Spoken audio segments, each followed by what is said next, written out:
બગદાણાની અંદર કોળી સમાજના એક યુવાન ઉપર હુમલો કરવામાં આવે છે અને એ બાદ થોડા જ દિવસોની અંદર અને જોવા જઈએ તો અમુક જ કલાકોની અંદર કોળી સમાજ બહોળી સંખ્યામાં આજે પીડિત વ્યક્તિ છે એની વહારે આવે છે. કોળી સમાજના જેટલા પણ રાજકીય આગેવાનો છે એ પછી કોઈ પણ પક્ષમાં હોય, ભારતીય જનતા પાર્ટી હોય, કોંગ્રેસ હોય કે આમ આદમી પાર્ટી કે અન્ય કોઈ પણ રાજકીય પક્ષો હોય, કોઈ પણ રાજકીય પક્ષના જે કોળી સમાજના આગેવાનો છે એ આ મેટરમાં પોતાનું જે યોગદાન છે આપે છે. જે પીડિત વ્યક્તિ છે નવનીતભાઈ બાલદિયા એમની મદદ માટે આવે છે, એમના ખબર અંતર પૂછવા આવે છે અને સાથે એમને ન્યાય અપાવવા માટે ખાતરી આપે છે અને એના માટે મહેનત પણ કરે છે. જ્યારે કોળી સમાજમાં લોકો રાતોરાત આટલી સંખ્યામાં ભેગા થઈ જાય છે ત્યારે અન્ય સમાજને હવે પ્રશ્નો ઊભો થાય છે કે જ્યારે કોળી સમાજમાં આ પ્રકારે એક વ્યક્તિ ઉપર જ્યારે આફત આવીને ઊભી રહે છે ત્યારે સમાજ ભેગો થઈ જાય છે અને સમાજની એકતાનું જે ઉદાહરણ છે એ આપણે આજે બગદાણામાં જોઈ રહ્યા છીએ. તો અન્ય સમાજમાં પણ આટલી એકતા કેમ નહીં? આવા પ્રશ્નો ઘણા સમાજની અંદર થઈ રહ્યા છે અને રાજકોટના પાટીદાર સમાજના એક યુવાન છે એમને પણ આ પ્રકારનો પ્રશ્ન ઉઠ્યો છે કે પાટીદાર સમાજમાં પણ જો આટલી એકતા હોય તો અમુક પ્રશ્નો છે પ્રશ્નો જે છે, જે સમસ્યા છે એનું નિરાકરણ આવી શકે. આ જે વ્યક્તિ છે એ પાટીદાર યુવાન દીપ ભંડેરી છે. આજે દીપ ભંડેરી સાથે જ આપણે ચર્ચા કરવી છે કે શા માટે એમને આવું લાગી રહ્યું છે, એમનો આ વિષયને લઈને શું મત છે. જય હિન્દ, BSI TV ન્યૂઝ પર આપની સાથે હું છું નિધિ ગઢવી.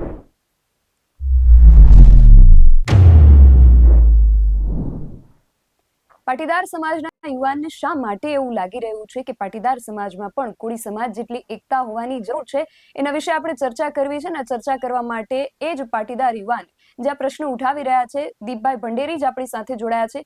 દીપભાઈ, સૌથી પહેલા તો BSI TV ન્યૂઝમાં આપનું ખૂબ સ્વાગત છે. અને હવે સૌથી પહેલો પ્રશ્ન કે શા માટે તમને એવું લાગી રહ્યું છે કે કોળી સમાજે જેટલી એકતાનું પ્રદર્શન આ બગદાણાવાળી જે મેટર છે એમાં કર્યું છે એવું પાટીદાર સમાજે પણ કરવાની જરૂર છે? ખરેખર પહેલા તો હીરાભાઈ સોલંકીને ખૂબ ખૂબ અભિનંદન કે જેમણે પક્ષથી ઉપર રહીને પોતાના સમાજની વાત કરી. જ્યારે હીરાભાઈ રજૂઆત કરતા હતા, આપણે જે વિડીયો જોયો સોશિયલ મીડિયાના માધ્યમથી, ત્યારે એમની જોડે અમારા કોંગ્રેસના એક તાલુકા પ્રમુખ પણ હાજર હતા. એટલે એમાં કોઈ ભાજપ કોંગ્રેસ કે કોઈ પક્ષની વાત નથી, સમાજ હિતની વાત હતી. તો આજે હીરાભાઈ એક શબ્દ, એક પોઈન્ટ બોલ્યા કે ભાઈ સમાજ છે તો અમે છીએ. એવું જ પછી એ નવનીતભાઈ જોડે પરસોત્તમભાઈની વાત કરાવે છે ત્યારે પણ પરસોત્તમભાઈ ફોન પર એ જ બોલે છે કે સમાજ છે તો અમે બધાય છીએ. એવી જ રીતના હું પણ પાટીદાર સમાજમાંથી આવું છું, તો મને પણ મારા એ જ્ઞાતિનું ગૌરવ છે. તો આજે જ્યારે અમારામાંથી કોઈ યુવાન કે કોઈ નેતા મહેનત કરે છે અને ધારાસભ્ય બને છે તો એ બહુ સારી બાબત કહેવાય કે અમારા સમાજના ધારાસભ્ય બન્યા. પણ જ્યારે હવે એ જ નેતા કે એ જ યુવા ધારાસભ્ય સરકારમાં મંત્રીમાં બેસે તો ત્યારે એમની પાસે અપેક્ષા વધી જાય, સમાજની પણ વધી જાય અને ક્યારેક અમારી પણ વધી જાય સમાજના યુવાન તરીકે, કે ભાઈ કાલ સવારે સમાજ પર કોઈ પણ મુશ્કેલી આવે તો આજે આપણો ધારાસભ્ય છે, આપણા મંત્રી છે, તો એ સરકારમાં રજૂઆત કરે અને ન્યાય અપાવે. તો એવી જ રીતના ભૂતકાળમાં ઘણા બધા એવા પોઈન્ટ છે કે ત્યારે અમારા સમાજના ધારાસભ્ય કે અમારા સમાજના મંત્રીઓએ સમાજની સાથે ખુલીને સ્ટેન્ડ હીરાભાઈની જેમ લેવું જોઈતું હતું, એ નતું લીધું. એટલે ક્યાંક ને ક્યાંક અમને એવું લાગ્યું કે આ બાબત પર બોલવા જેવું છે, એટલે અમે સોશિયલ મીડિયામાં અમારો બળાપો વ્યક્ત કર્યો. આજે તમે જુઓ તો પરસોત્તમભાઈ સોલંકી છે એ 18 વર્ષથી કન્ટિન્યુઅસ મંત્રી છે, મત્સ્ય ઉદ્યોગના કેબિનેટ મંત્રી, પોતે 6 ટર્મના ધારાસભ્ય છે. છતાં પણ સરકારમાં આવડા એક 6 ટર્મના ધારાસભ્ય અને કેબિનેટ મંત્રી હોવા છતાં પણ એમણે જે સ્ટેટમેન્ટ આપ્યું કે આપણે સોમવારે હોમ મિનિસ્ટરને મળવાનું છે અને હું તમારી જોડે આવું અને માત્ર 1 કલાકમાં પીઆઈની બદલી થાય. તો હમણાં જ એક તાજેતરમાં એક જે ઘટના બની હતી લગભગ 1 વર્ષ પહેલા ફીટ, કે પાયલ ગોટી અમરેલીમાં નિર્દોષ દીકરી હતી, પોલીસે ક્લીન ચીટ આપી છે એટલે હું નિર્દોષ કહું છું. પોલીસે કીધું કે આમાં દીકરીનો રોલ નથી, કે એમનો વરઘોડો જાહેરમાં કાઢ્યો, કે આજે એમને તમે સૂર્યાસ્ત પછી એને ઘરેથી રાત્રે ઉઠાવી લો, ક્રાઇમ બ્રાન્ચે લઈ જાઓ છો, એટલે પટ્ટા મારો. એક દીકરી પોતે હજી એમનું શક પણ નથી થયું, અનમેરિડ છે, એમનો તમે જાહેરમાં આવી રીતના વરઘોડો કાઢો. તો ત્યારે ક્યાંક ને ક્યાંક મને એવું લાગ્યું કે અમારા સમાજના સામાજિક આગેવાનો અમુકને બાદ કરતા ઘણા રાજકીય નેતાઓ બધા ચૂપ રહ્યા હતા, મૌન રહ્યા હતા. એટલે અમારે આ નોબત આવી કે સોશિયલ મીડિયામાં જાગૃતિની, કે ભાઈ પાટીદાર સમાજના ધારાસભ્યોએ પણ આમાંથી શીખવા જેવું ખરું.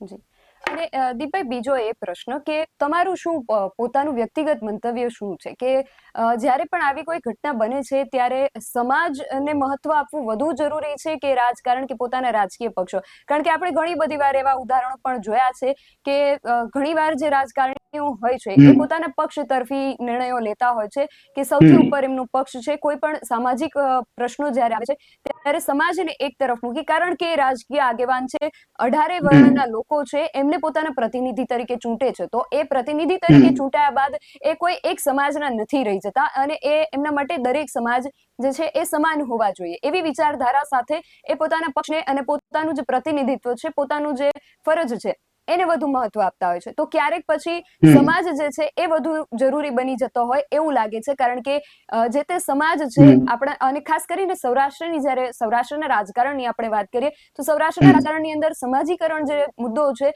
એ ખૂબ મહત્વપૂર્ણ ભાગ ભજવતો હોય છે.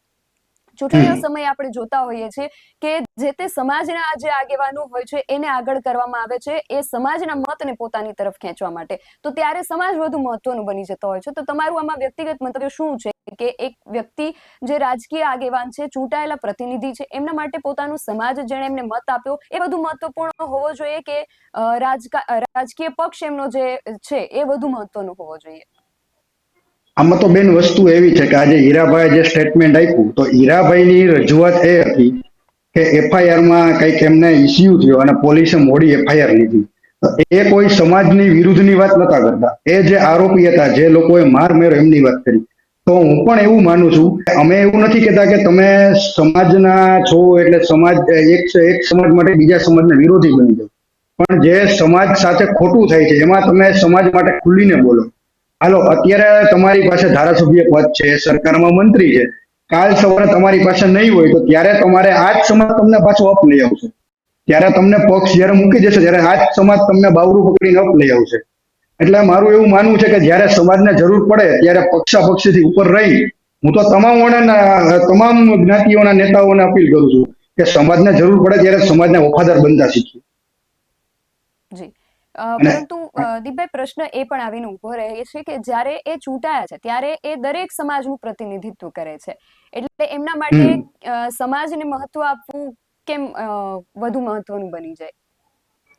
બેન, આજે આપણે સૌરાષ્ટ્રની તમે વાત કરી તો આપણે વિઠ્ઠલભાઈ રાદડિયાને જોઈ લો કે એક એ સૌરાષ્ટ્રના સિંહ કહેવાય, છોટે શબ્દનું બિરુદ મળ્યું. સૌજીભાઈ કોરાટ છે, પછી કેશુભાઈ પટેલ છે. તો એ લોકો કહેવાય છે ખેડૂતોના નેતા, 18 વર્ણના. પણ પટેલ સમાજને જ્યારે પણ અન્યાય થતો, એને એવું લાગતું કે ખરેખર આમાં અન્યાય છે, વ્યક્તિ સાચો છે, તો ત્યારે એમણે ખુલીને સ્ટેન્ડ લીધું. તો આજે તમે જુઓ તો વિઠ્ઠલભાઈ રાદડિયાને સૌરાષ્ટ્રનું એક પણ ઘર પટેલ સમાજનું નહીં કે વિઠ્ઠલભાઈની છબી એના ઘરમાં નહીં હોય. કેશુભાઈ પટેલને આપણે એવી જ રીતના યાદ કરીએ છીએ, સૌજીભાઈ કોરાટને યાદ કરીએ છીએ કે સમાજને જરૂર પડે છે ત્યારે એ લોકો ખુલીને બોલે છે, ત્યારે એ પક્ષનું જોતા નથી. એટલે તમને એક બીજો દાખલો આપો કે 2015માં જયારે પાટીદાર અનામત આંદોલન થયું ત્યારે સીએમ પાટીદાર હતા, અમારા એચએમ પાટીદાર હતા, છતાં પણ પાટીદાર નવયુવાનોને 12 દીકરાઓને શહીદ કર્યા, ગોળીએ આપ્યા, ધોકાવાળી કરી, ઘરમાં ઘૂસીને મા બેન દીકરીઓને મારવામાં આવ્યા. ત્યારે પણ પાટીદાર જ અમારા 44 ધારાસભ્ય હતા. ત્યારે કોઈ સરકાર સમક્ષ બોલ્યું નહીં, સમાજનો પક્ષ ના લીધો. તો હું તો એમ કહેવા માંગુ કે ત્યારે પોલીસ પર કોઈ હજી કાર્યવાહી હજી સુધી થઈ નથી. તમે વિચાર કરો કે 12 દીકરાઓને શહીદ કરવામાં આવે તો પણ ત્યારે અમારા 44 ધારાસભ્ય હોવા છતાં એક પણ પોલીસ વાળો પર કઈ નથી થઈ. તો આ લાઠીચાર્જનો આદેશ કોણે આપ્યો હતો? સૌથી મોટો પ્રશ્ન બેન એ છે કે જીએમડીસીમાં લાઠીચાર્જનો આદેશ કોણે આપ્યો હતો? મુખ્યમંત્રી એમ કે મેં નથી આપ્યો, એમ કે મેં નથી આપ્યો, તો આપ્યો તો કોણ? તો આજે ક્યાંક ને ક્યાંક અધિકારી કે પોલીસ તંત્ર બેફામ બને તો આવી સ્થિતિ આવીને ઊભી રહે. એટલે સમાજના નેતાઓએ સમાજની ઝંડો તો ઉપાડવો જ પડે. જી.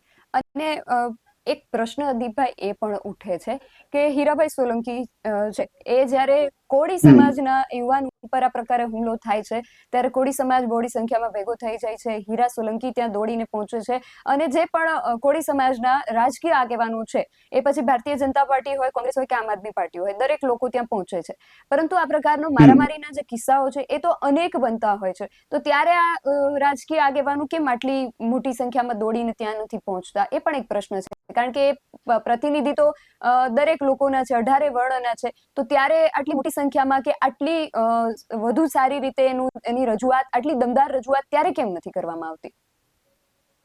પણ બેન એ આખી મેટર આખી અલગ છે. જે મેટર થઈ હીરાભાઈ સોલંકી પહોંચ્યા તો એમને કઈક મેટર એક બગદાણાના ટ્રસ્ટને લઈને હતી. જે કઈ પણ આપણે મેટરમાં પડવું નથી, પણ એ એક જાહેર જીવન વ્યક્તિ છે. નવનીતભાઈ એક સરપંચ છે, મને એવી માહિતી છે. તો આજે ઈ લેવલના વ્યક્તિ પર જો આ રીતના હિચકારા હુમલા થતા હોય તો સામાન્ય માણસ સમજ કે ક્યાંથી સુરક્ષિત હોય? આવા ઘટનાઓ બને જ છે, નો ડાઉટ. એટલે એમાં જે હીરાભાઈ, મારો કહેવાનો અર્થ જ એ છે કે જ્યારે નવનીતભાઈ જેવા આગેવાન છે એમની ઉપર આ પ્રકારે હુમલા થાય છે, તો સામાન્ય માણસો ઉપર પણ આવા અનેક હુમલાઓ થતા હોય છે. તો સમાજની અને સામાન્ય માણસની પણ એ અપેક્ષા હોય છે કે એમના ચૂંટાયેલા રાજકીય પ્રતિનિધિઓ છે, એમની ઉપર જ્યારે આવા હુમલાઓ થાય છે સામાન્ય માણસ ઉપર, નાના માણસ ઉપર, ત્યારે પણ આ પ્રકારે એ લોકો દોડીને આવે ને એમની મદદ કરે. બરાબર છે બેન. પણ આ એવું ખરેખર તો તમામ નેતાઓને અપીલ કરું કે આજે તમે કોઈ બી એક સમાજમાંથી આવો, તમને ગર્વ હોવું જ જોઈએ. 18 વર્ષના નેતા તરીકે રહેવાનું હોય, પણ જ્યારે સમાજને જરૂર પડે ત્યારે તમે સમાજને જો વફાદાર રહેશો તો આ જ સમાજ તમને અપ લઈ જશે અને આ જ સમાજ તમને નીચો લાવવાની તાકાત ધરાવે છે. દીપભાઈ, અંતમાં તમે પાટીદાર યુવાન તરીકે તમારું જે મત હતો એ તમે સોશિયલ મીડિયામાં રજૂ કર્યો, મીડિયા સમક્ષ અત્યારે રજૂ કરી રહ્યા છો. તમારા સમાજના જે આગેવાનો છે, ખાસ કરીને રાજકીય આગેવાનો છે, એમને તમે શું સંદેશો આપશો? હું સંદેશો એ જ આપું છું કે આજે ભાજપમાં હોય કે કોંગ્રેસમાં હોય કે આમ આદમી પાર્ટીમાં હોય, જ્યારે તમને તમારા સમાજને જરૂર પડે, ખરેખર જો સમાજનો કોઈ વ્યક્તિ પીડાય છે, એમની પીડા સાચી છે, એમને અન્યાય ખરેખર થાય છે, તો તમે ત્યારે સમાજને વફાદાર બનો, એમને ન્યાય અપાવો, એમના માટે આગળ આવો. અને ત્યારે તમે તમારા પક્ષનો મોહ ના રાખો તો આ જ સમાજ તમને ટોચ પર પહોંચાડશે. નકર આ જ સમાજ જે તમને ટોચ પર પહોંચાડી શકે, એમને તમને નીચો પાડતા પણ આવડે છે. એ તમે ભૂતકાળમાં પાટીદાર અનામત આંદોલન વખતે જોઈ લીધું કે 2017ની જે ચૂંટણી આવી એમાં ઘણા સારા મહારથીઓ હારી ગયા. કેમ કે જ્યારે સમાજ માટે બોલવાનું હતું ત્યારે એ લોકો મૌન રહ્યા હતા અને સરકાર સાથે રહ્યા હતા. અને એના જ પરિણામ તમે જોયું કે કોંગ્રેસની 70+ સીટો આવી, પાટીદાર ધારાસભ્યો ઘણા ચૂંટાણા. એનું માત્ર એક જ ઉદાહરણ બધાએ નજર સમક્ષ રાખવું જોઈએ કે સમાજ સાથે હોય તો શું થાય અને સમાજ સામે હોય તો શું થાય. જી દીપભાઈ, આપ અમારી સાથે જોડાયા તે બદલ આપનો ખૂબ આભાર. તો તમારું આ જે વિષય છે, ખાસ કરીને દીપ ભંડેરી જેવા જે પાટીદાર યુવાનો છે, એ જે મત મૂકી રહ્યા છે, એ જે પ્રશ્ન સમાજની સામે મૂકી રહ્યા છે, એ વિષયને લઈને તમારું શું માનવું છે? અને આ ચર્ચાની અંદર જે વિષય ઉપર વાત કરવામાં આવી કે જે રાજકીય આગેવાનો હોય છે એ દરેક 18 વર્ણના લોકોના મત થી એ પ્રતિનિધિ તરીકે ચૂંટાયા હોય છે, તો એને એકવાર ચૂંટાયા બાદ પોતાના સમાજ તરફ આગળ વધારે દોરાવવું જોઈએ કે પછી 18 વર્ણને ધ્યાનમાં રાખીને એક રાજકીય પ્રતિનિધિ તરીકે પોતાની જે ફરજ છે એને બજાવવી જોઈએ? એનો જે ઝુકાવ છે એ કોના તરફ વધારે રહેવો જોઈએ, સમાજ તરફ કે રાજકારણ કે પોતાના રાજકીય પક્ષ તરફ? આ વિષયને લઈને તમારું શું માનવું છે અમને કમેન્ટ કરીને ચોક્કસથી જણાવજો. આવા જ વધુ અહેવાલો સાથે મળતા રહીશું. તમે મારી YouTube ચેનલને સબસ્ક્રાઇબ કરવાનું અને અમને Facebook અને Instagram પર ફોલો કરવાનું ભૂલશો નહીં. બાકી અવનવી અપડેટ્સ માટે આપ જોતા રહો BS9 TV ન્યૂઝ. નમસ્કાર.